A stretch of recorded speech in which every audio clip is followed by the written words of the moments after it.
Hello. देखिएगा, आज हम लोग करने वाले हैं अर्थमेटिक प्रोग्रेशन की एक्सरसाइज नंबर 5C के जो रिमेनिंग क्वेश्चंस थे। 12 क्वेश्चंस तक तो हमने लास्ट वीडियो में कर लिए थे और जो है यहाँ हम स्टार्ट करने वाले हैं 13th क्वेश्चन से। ठीक है, देखिए 13th क्वेश्चन जो बहुत ही ईजी है, ये बिल्कुल 12th जैसा ही है, ऐसे वैसे मैंने नहीं किया हुआ है। मैं आपको थोड़ा सा इलस्ट्रेट कर देता हूँ।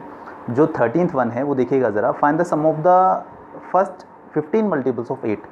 8 के फर्स्ट 15 मल्टीपल्स का आपको सम निकालना है। ठीक है, देखिए 8 के मल्टीपल्स मतलब कि the numbers which are divisible by 8। तो देखिए जो फर्स्ट नंबर है जो कि 8 का मल्टीपल है वो खुद 8 है, उसके बाद 16, उसके बाद 24 और उसके बाद आ जाएगा आपका 32 एंड सो ऑन। इस तरीके से देखिए आपकी सीरीज़ बन जाएगी। 15 मल्टीपल्स के लिए उन्होंने बोला हुआ है, यानी कि n की वैल्यू आपकी 15 हो गई। n इज़ 15, ये अपने पास 8 है। कॉमन डिफरेंस की बात करें तो 16 माइनस 8 कर देंगे तो 8 निकल कर आ जाएगा। तो देखिएगा हमारे पास a भी है, कॉमन डिफरेंस भी है और n भी है। आपको S15 पता करना है, तो S15 का फॉर्मूला लगाइए, 15/2 2 into a plus n minus 1 into d, और इजीली आपका आंसर निकल कर आ जाएगा। आपके पास सारी वैल्यूज़ यहाँ पर हैं, तो इसीलिए काफ़ी इजी क्वेश्चन है। ठीक है, तो इस वजह से मैंने इसको नहीं किया हुआ है। इसके बाद देखिए 14th वाला देखिएगा ज़रा। Find the sum of the odd numbers between 0 and 50। 0 और 50 के बीच में जितने भी ऑड नंबर्स आपको मिलेंगे उन सब का आपको सम फाइंड आउट करना है। देखिए ऑड नंबर्स की स्टार्टिंग होती है 1 से, तो जब आप सीरीज़ स्टार्ट करेंगे अपनी, उसका पहला जो एलिमेंट होगा, पहला जो टर्म होगा वो होगा 1, उसके बाद आएगा 3, उसके बाद आएगा 5, उसके बाद आएगा 7, उसके बाद 9 एंड सो ऑन। इस तरीके से सीरीज़ चलती चली जाएगी। ठीक है, देखिए उन्होंने बोला बिटवीन 0 एंड 50, तो 50 से जस्ट पहले जो आपको ऑड नंबर मिलेगा वो मिलेगा आपको 49। ठीक है, तो पहले आपका काम रहेगा कि आपको n पता करना होगा, that how many terms are there in this series. तो n हम कैसे निकालते हैं आपको बहुत अच्छे से पता है कि जो लास्ट वाला टर्म है, let suppose this is equal to Tn। ठीक है, यहाँ से आप n पता कर लेंगे, n आ जाएगा, उसके बाद फॉर्मूला लगा दीजिएगा n/2। देखिए यहाँ पर आप n/2 a प्लस एल वाला फॉर्मूला भी लगा सकते हैं, because of you do have the value of l। आपके पास l की वैल्यू है, तो n/2 a प्लस एल वाला फॉर्मूला लगा दीजिएगा, तो थोड़ा सा ईजी आपके लिए रहेगा ये। ठीक है, तो ईजी है मेरे ख्याल से, तो इस वजह से मैंने इसको भी नहीं किया। इसके बाद देखिएगा 15th वाला क्या कह रहे हैं। A contract on construction job specifies a penalty for delay of the completion beyond a certain date as follows. देखिए उन्होंने बोला एक कंस्ट्रक्शन साइट पर अगर कोई काम, जैसे कॉन्ट्रैक्ट लिया हुआ है किसी पर्सन ने, अगर वो काम लेट होता है तो उसका ना कुछ पेनल्टी लगती है। पेनल्टी लगती है 200 rupees for the first day. पहले दिन के 200 रुपीज़ लगते हैं, सेकेंड डे के 250 रुपीज़ लगते हैं, थर्ड डे के 300 रुपीज़ लगते हैं। मतलब कि हर दिन 50 रुपीज़ का जो है पेनल्टी में इंक्रीमेंट होता चला जा रहा है। The penalty for each succeeding day being 50 rupees more than the preceding day. ठीक है, इसका मतलब ये हो गया how much money the contractor has to pay as penalty if he has delayed the work by 30 days. अगर वो जो कंस्ट्रक्शन जॉब है वो 30 डेज़ लेट हो जाती है तो उस कॉन्ट्रैक्टर को कितने रुपीज़ एज अ पेनल्टी देने पड़ेंगे। ठीक है ना, मतलब 30 डेज़, हर दिन 50-50 रुपये बढ़ते चले जा रहे हैं, 200 रुपये से स्टार्टिंग करके। तो 30 डेज़ में टोटल मनी कितनी हो जाएगी, मतलब आपको सम निकालना है, यानी आपको S30 निकालना है। मेरे ख्याल से क्लियर हो गया होगा ये। तो देखिएगा इसका सॉल्यूशन मैं आपको दिखाता हूँ, ये मैंने किया हुआ है, ऑल्दो काफ़ी इजी था पर फिर भी मैंने कर ही दिया। जहाँ देखिएगा the series is starting from 200 then 250 then 300, इस तरीके से आपकी सीरीज़ कंटिन्यू है अप टू 30 डेज़। ठीक है, तो देखिएगा मैं निकालना है S30, तो फॉर्मूला लगा दीजिए 30/2 मतलब n/2 2 इंटू ए यानी कि 200 प्लस 30 माइनस 1 इंटू डी। देखिए आप 250 माइनस 200 करेंगे तो आपको डी की वैल्यू 50 मिल जाएगी। तो 30/2 करेंगे तो 15 आ गया, 2 इंटू 200 400 हो गया। दिस इज 29 इंटू 50 करिए, देखिए आपको मिलेगा 1450। तो 1450 प्लस 400 करेंगे तो 1850 आ जाएगा इंटू 15। दोनों का मल्टीप्लिकेशन करिए तो 27,750 ये आप उस पर्सन को, उस कॉन्ट्रैक्टर को देने पड़ेंगे एज द पेनल्टी। ठीक है, तो मेरे ख्याल से कोई दिक्कत नहीं, क्लियर हो गया होगा। चलिए इसके बाद मैंने 16th वाला क्वेश्चन किया हुआ है, समझिएगा ज़रा अच्छे से। जी हाँ, a sum of ₹700 is to be used to give 7 cash prizes to the students of a school for their overall academic performance। देखिए 700 का कैश प्राइज दिया जाना है 7 टू द 7 कैश प्राइजेस, मतलब 700 रुपीज़ का कैश प्राइज दिया जाना है टोटल, और 7 कैश प्राइजेज हैं। ठीक है ना, मतलब कि जो उसका जो टोटल वर्थ है वो 700 है और 7 कैश प्राइजेज हैं। ठीक है ना, इक्वल नहीं है, बस 7 कैश प्राइजेज हैं of A school for their overall academic performance. बच्चों को उनकी ओवरऑल एकेडमिक परफॉर्मेंसेस के लिए उनके लिए जो है इतना 700 का कैश प्राइज़ रखा गया है। If each prize is ₹20 less than the preceding prize, और हर एक प्राइस जो है वो अपने पहले वाले प्राइस से ₹20 कम है, ठीक है। Then find the value of the each of the prizes, तो आपको हर एक प्राइस की वैल्यू फाइंड आउट करनी है, ठीक है। तो एक काम करेंगे, देखिए हम अपनी सीरीज स्टार्ट करते हैं ₹X से। पहला प्राइस मान लिया हमने ₹X का है, दूसरा इससे ₹20 कम मतलब कि X-20, तीसरा इससे ₹20 कम मतलब कि X-40। भाई X-20 से आप 20 माइनस करिए तो X-40 ही तो हो जाएगा। उसके बाद अगला फिर ₹20 कम मतलब X-60, उसके बाद फिर अगला ₹20 कम यानी X-80। इस तरीके से ये हमारे कैश प्राइजेस सारे हो गए, ठीक है। सबका जो सम है, जो सबकी टोटल वर्थ है वो हमारे पास 700 है, तो इन सबका सम निकालेंगे। 7 कैश प्राइजेस रिमेंबर, ओके, और सबका सम हम लोग निकालेंगे और उसे 700 के इक्वल सब्स्टिट्यूट कर देंगे। सम का फॉर्मूला आपके पास है ही n/2 2a + n-1 × d, तो वही फॉर्मूला यूज़ करते हैं और करते हैं अपना सॉल्यूशन। जहाँ देखिएगा, देखिए मैं लिख दिया है कि ₹700 इन टोटल है और लेट द प्राइजेज आर, पहला x, फिर X-20, फिर X-40, X-60 and so on, हमारी सीरीज़ बन चुकी है, ठीक है। चलिए देखिए सबका सम 700 है, तो यहाँ पर सम का फॉर्मूला लगाया जो कि होता है n/2 यानी कि 7/2, 2a + n-1 × d, तो 2a यानी कि 2 × x because of the first some is x, n-1 यानी कि 7-1 × d, d देखिएगा X-20 - x, जब आप X-20 - x करेंगे x कैंसिल हो जाएगा, then the common difference will be equal to 20, तो सॉरी -20, तो -20 डी के प्लेस पर डाल दिया और सबका जो सम है दैट इज इक्वल टू 700। अब देखिए थोड़ा सा कैलकुलेशन करते हैं, ये अपना 2x हो गया, 7 - 1 यानी 6, और 6 × -20 करेंगे तो -120 आ जाएगा। देखिए इस 2 का तो यहाँ पर हो जाएगा मल्टीप्लिकेशन और इस 7 यहाँ पर डिवीजन में आ जाएगा, ठीक है। तो देखिएगा आपको क्या मिलेगा, 700 था ना यहाँ पर, इस वाले 2 का इधर मल्टीप्लिकेशन हो गया और ये 7 डिवीजन में आ गया था, ये वाला 7 जो था 7 से आपका कैंसिल हो गया आपका 100 टाइम्स, तो 100 × 2 करेंगे तो 200, ये अपने पास 200 निकल कर आ गया।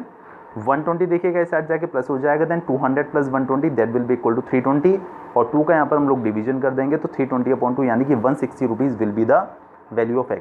यानी कि मतलब क्या हुआ कि x की वैल्यू अगर ₹160 आ चुकी है तो जो पहला प्राइस है, पहला वाला प्राइस दैट इज़ 160, उसके बाद 160 - 20 मतलब 140, उसके बाद 160 - 40 यानी कि 120, फिर 160 - 60 मतलब कि 100। इस तरीके से देखिएगा आपकी वैल्यू कम होती चली जा रही है, 22 रुपीज़, 160, 140, 120, 100, 180 एंड 60 देन 40, मतलब 1 2 3 4 5 6 7 कैश प्राइजेज हो गए, और सबको आप टुगेदर विद ऐड करके देख लीजिए, सबका सम 700 ही निकल कर आएगा। तो क्लियर हो गया होगा।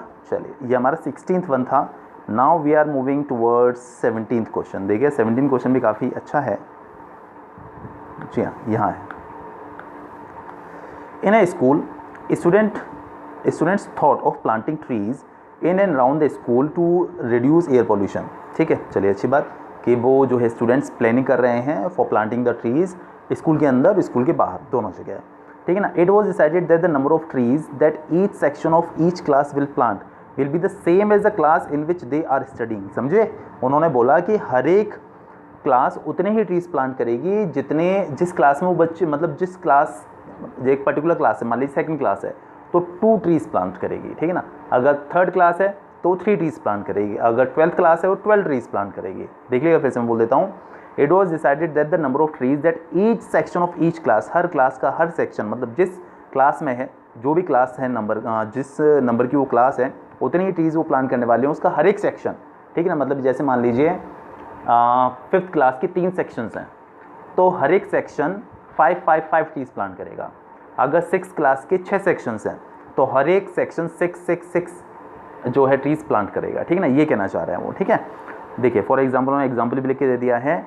अ section of class first will plant 1 tree, a section of class second will plant 2 trees and so till 12th। ठीक है, there are 3 section of each class. अच्छा, there are 3 sections of each class. Okay,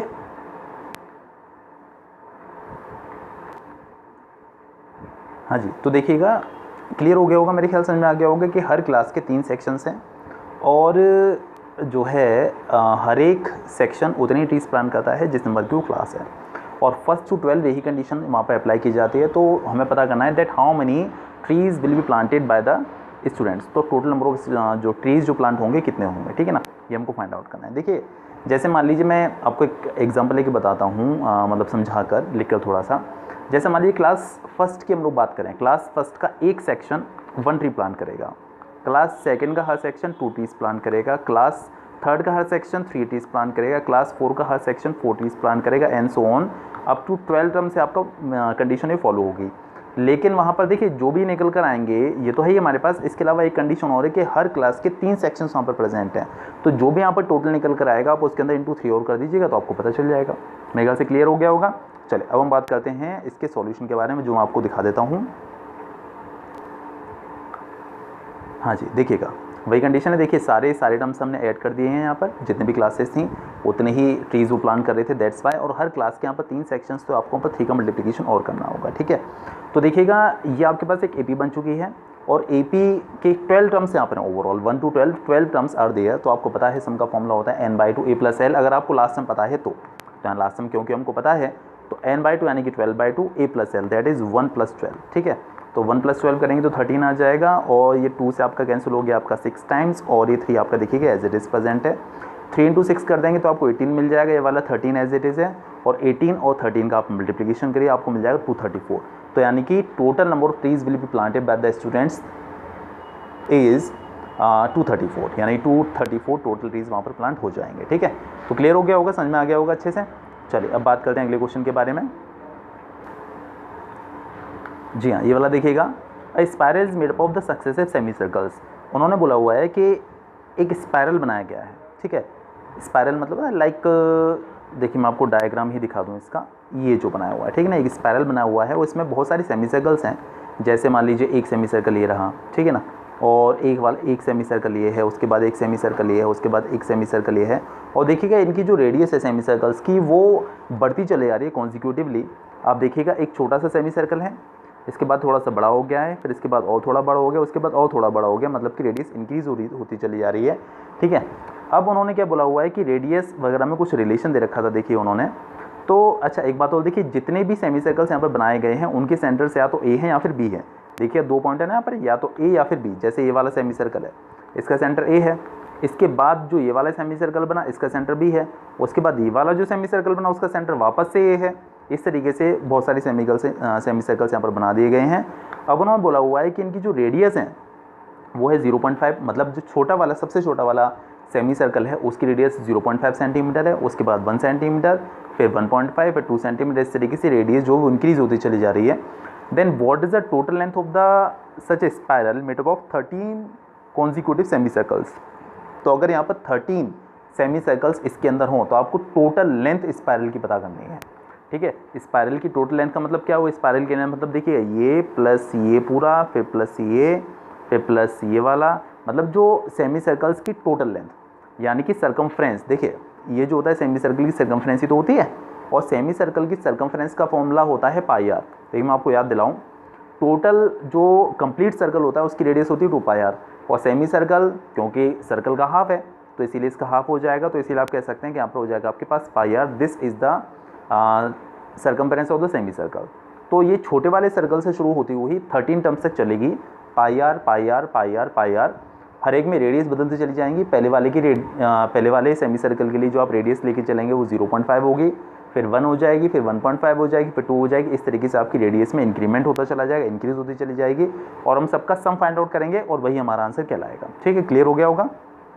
चलिए अब हम बढ़ते हैं इसके solution की तरफ। जी हाँ देखिएगा ज़रा, पहले वाले सबसे छोटे सेमी सर्कल की बात करें तो पाई आर यानी कि pi into 0.5 plus pi into 1 plus pi into 1.5, देखिएगा अप टू 13 टर्म्स ये कंडीशन फॉलो होगी। अच्छा एक बात देखिएगा, सभी में से आप पाई कॉमन ले सकते हैं, तो देखिए पाई आ गया, अंदर बचेगा 0.5 plus 1 plus 1.5 up to 13 terms, ठीक है। एग्री करते हैं। चलिए देखिए इन सब का आपको सम निकालना है 13 टर्म्स तक। तो आपको पता है फॉर्मूला क्या होता है, n/2 2a plus n-1 into D. तो n/2 यानी कि 13/2, 2a यानी कि 2 into 0.5 plus n-1 that is 13-1 into D करेंगे तो 1 माइनस 0.5 यानी 0.5 आ जाएगा। देखिएगा 22/7 तो एज इट इज़ था ही अभी हाल फिलहाल तक, तो 13/2 देखिए ये रहा, 2 इंटू 0.5 हो गया, देखिएगा 1, 13 माइनस 12 12, 13 माइनस 1 12, 12 इंटू 0.5 इज 12, अरे हाँ जी देखिएगा ये 2 इंटू 0.5 1 हो गया, प्लस ये हो गया 12 इंटू 0.5 करेंगे तो 6, और 1 + 6 करेंगे तो देखिएगा 7 आ जाएगा। ठीक है, तो अब देखिएगा थोड़ी कैलकुलेशन देखिए, 7 से तो आपका 7 कैंसिल आउट हो गया, 2 से आपका ये 22 11 टाइम्स कैंसिल हो गया, और 11 इंटू 13 कर दीजिए तो 143 centimetre will be the answer. This will be the total length of the spiral compose of different semi circles with the different radius. ठीक है, चलिए इसके बाद हम लोग बात करने वाले हैं नेक्स्ट क्वेश्चन के बारे में, जो कि 19th। समझिएगा ज़रा भी बहुत अच्छे से क्या कहना चाह रहा है इस क्वेश्चन में।